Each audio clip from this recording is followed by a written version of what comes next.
জাপানে 350টারও বেশি company Bangladeshi talent খুঁজছে, কিন্তু একটা ইম্পর্টেন্ট শর্ত আছে, সেটা হচ্ছে জাপানি ভাষা শিখতে হবে।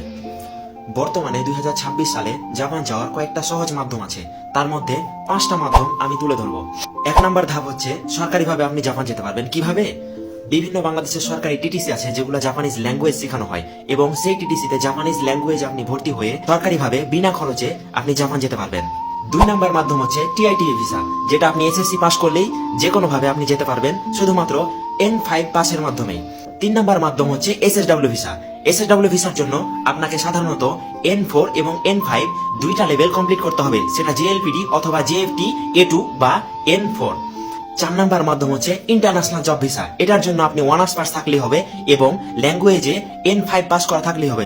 5 নম্বর মাধ্যম হচ্ছে আপনি স্টুডেন্ট ভিসায় যেতে পারেন। স্টুডেন্ট ভিসায় যাওয়ার জন্য আপনার N5 পাস থাকলেই হবে, সেটা জেএলপিডি থাকতে হবে। এই 5টি মাধ্যমে আপনি চাইলেই জাপানে খুব সহজে যেতে পারবেন। জাপান রিলেটেড যে কোনো ধরনের প্রশ্ন এবং সরকারিভাবে যাওয়ার জন্য যে কোনো ধরনের প্রশ্ন জানতে চাইলে অবশ্যই কমেন্ট করবেন অথবা আমাকে ইনবক্স করতে পারেন। ইনশাল্লাহ আপনাদের সঠিক তথ্য দেওয়ার চেষ্টা করব। আল্লাহ হাফেজ।